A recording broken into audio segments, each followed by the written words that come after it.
Olá, meus amigos e minhas amigas, meus irmãos e minhas irmãs, graça e paz a todos vós, filhos do Altíssimo, que adorais ao Criador, ao Pai, em espírito e verdade.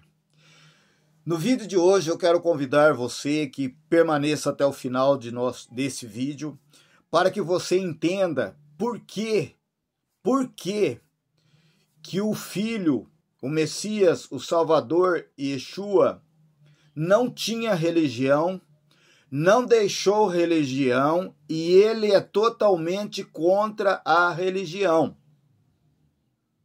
Se no lugar que você se ajunta para congregar, que muitos têm por costume de dizer que nós temos que congregar porque aquele que não congrega está desviado dos caminhos do Senhor, na verdade ele está enganando você. Ele é um fundador, ele é um dono de um templo religioso, de uma empresa religiosa, e ele não está de acordo com as Escrituras.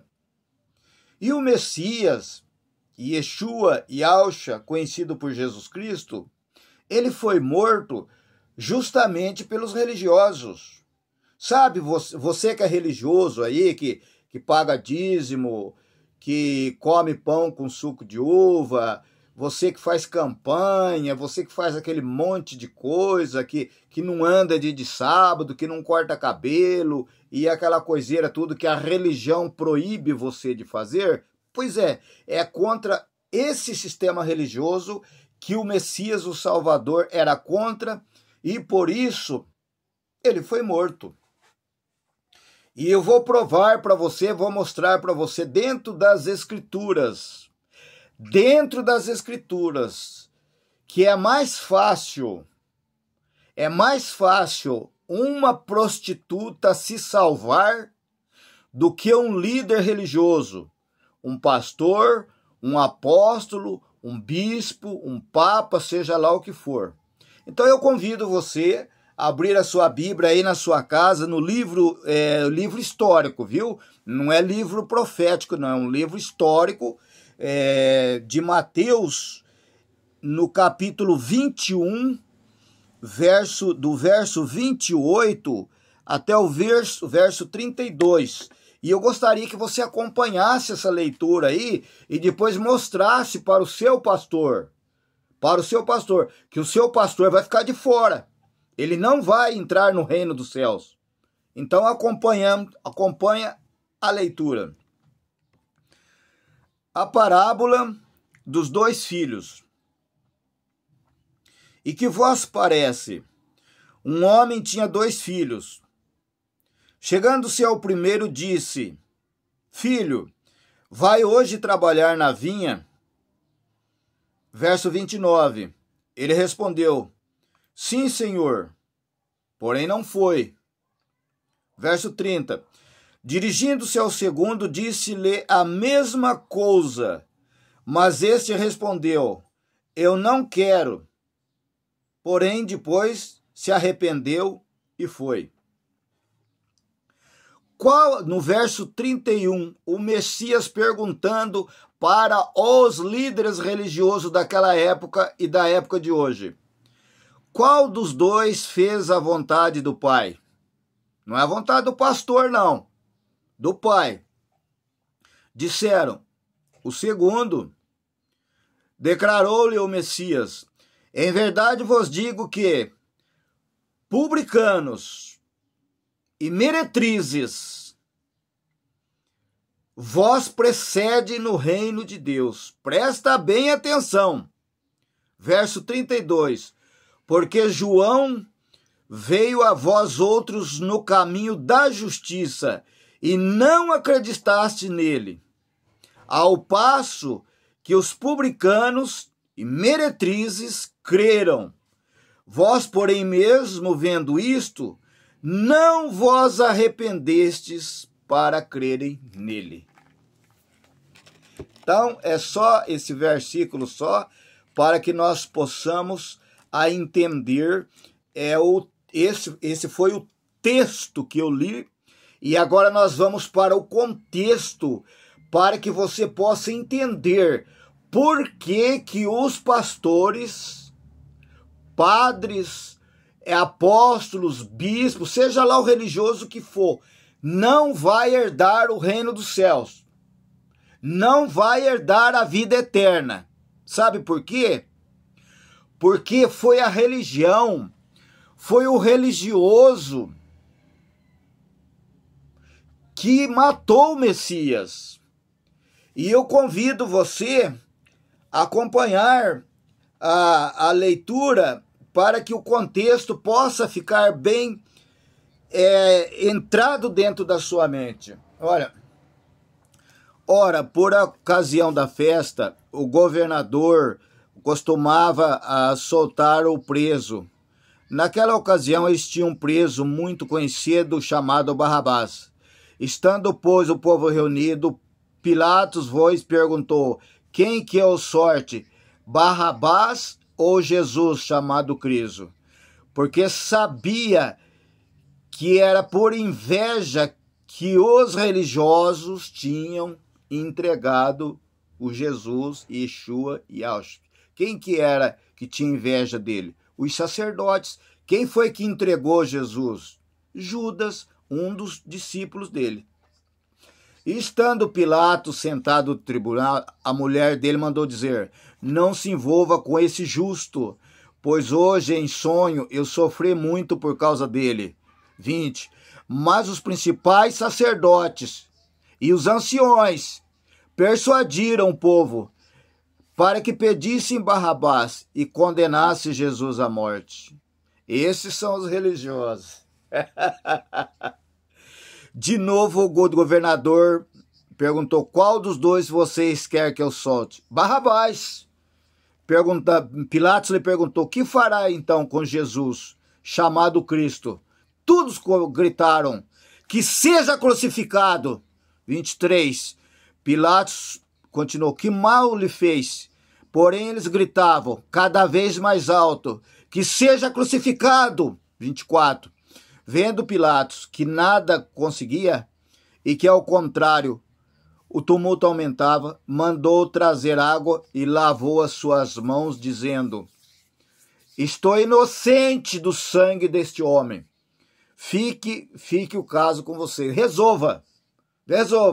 E o povo gritava: que o sangue dele caia sobre nós e sobre os nossos filhos, os israelitas, os judeus e os sacerdotes. Crucifica Jesus e solte Barrabás.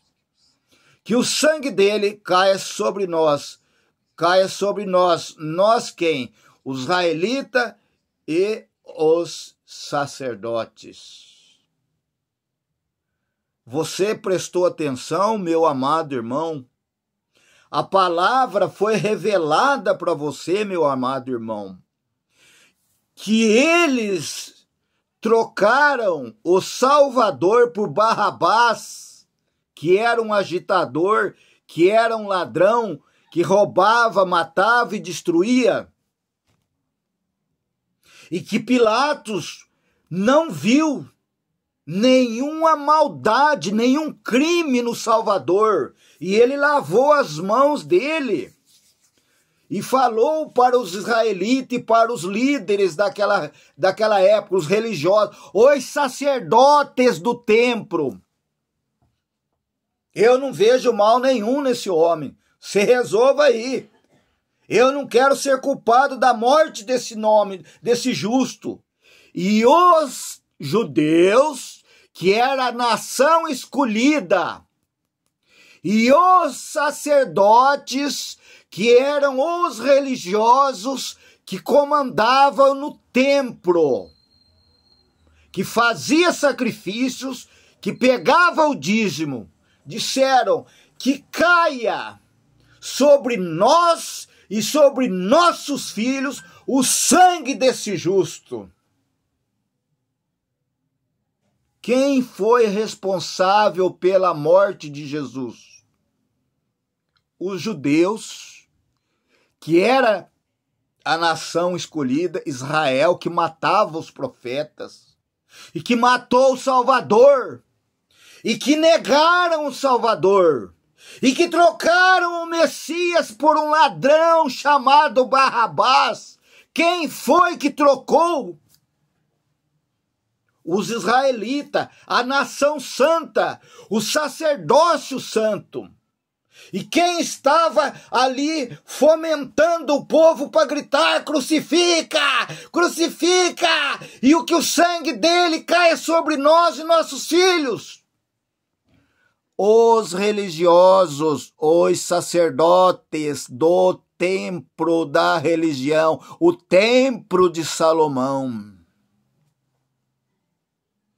Se você que está assistindo esse vídeo for descendente de uma das 12 tribos de Israel que foram espalhadas pelo mundo, o sangue do justo está sobre a sua cabeça, porque eles pediram que o sangue dele caia sobre nós e sobre nossos filhos, a geração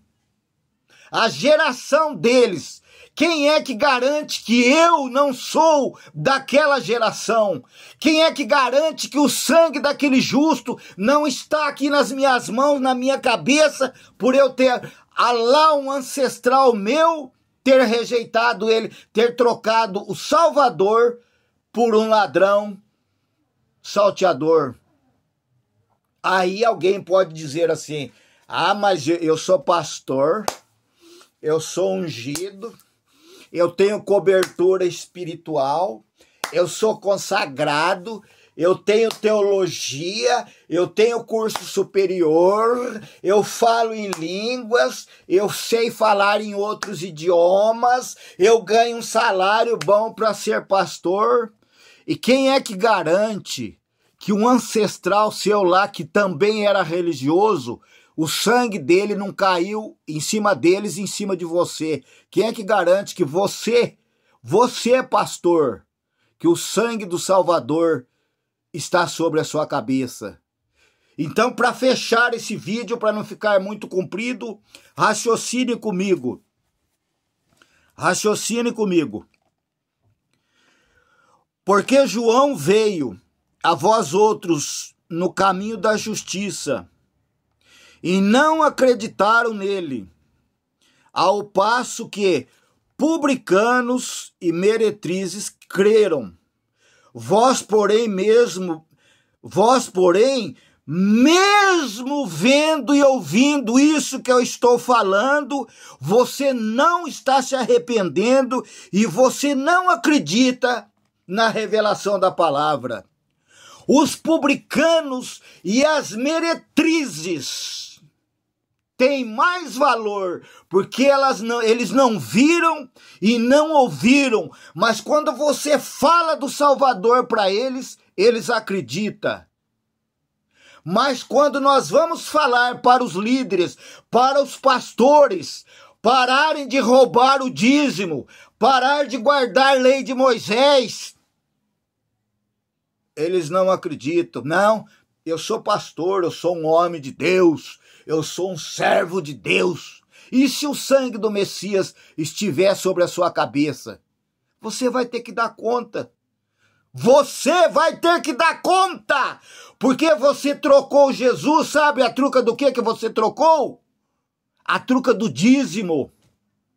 Você trocou Jesus, a truca do dízimo. Você trocou o Salvador, a truca do pastor. Você trocou Jesus, a truca de uma imagem.